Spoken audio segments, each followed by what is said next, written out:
ती वारंवार पैसे मागायची म्हणून त्याने तिचा गळा आवडला.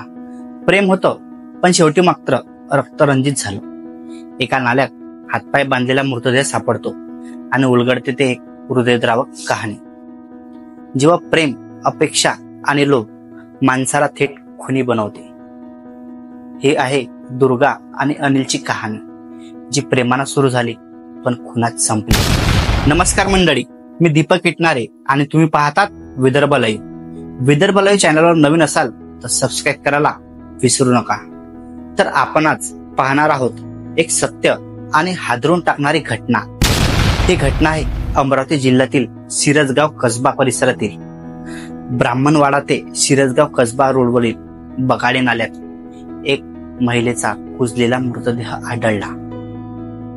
मृताचे हातपाय बांधलेले होते आणि ते ब्लँकेटमध्ये गुंडाळलेला होता. ती माहिती मिळताच संपूर्ण पोलीस प्रशासन खळबळून गेले. पोलीस यंत्रणा घटनास्थळी पोहोचली.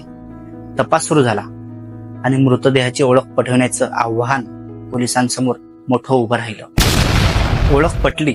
मृत महिलेचे नाव दुर्गा.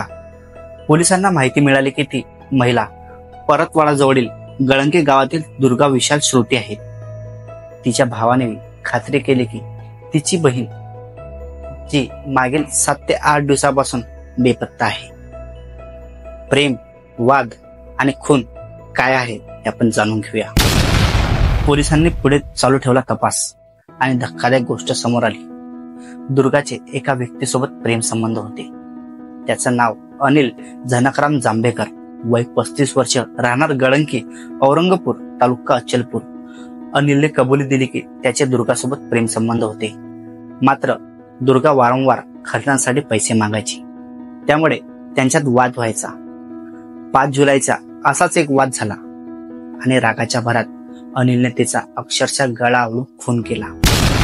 त्यानंतर तिचे हातपाय बांधले, ब्लँकेटमध्ये गुंडाळले आणि मोटरसायकलवरून नेऊन नाल्यात फेकला. 10 जुलै रोजी दुपारी एक डॉक्टर त्या पुलावरून जात होते. लघुशंकेसाठी थांबले आणि त्यांना दुर्गंधी जाणवली. त्यांनी रस्त्यावरील लोकांच्या मदतीने खाली पाहिलं आणि तिथं सापडला दुर्गाचा मृतदेह. पोलिसांनी तात्काळ तपास सुरू करताच काही तासात अनिलला अटक केली. त्याने संपूर्ण गुन्ह्याची कबुली दिली. तो म्हणाला, ती वारंवार पैसे मागायची म्हणूनच मी तिचा गळा आवडला. विचार करायला लावणारी ही घटना आहे. एका प्रेम संबंधाचा इतका भयानक शेवट, एका मुलीचा खून आणि एक तरुण आता आयुष्यभरासाठी तुरुंगात.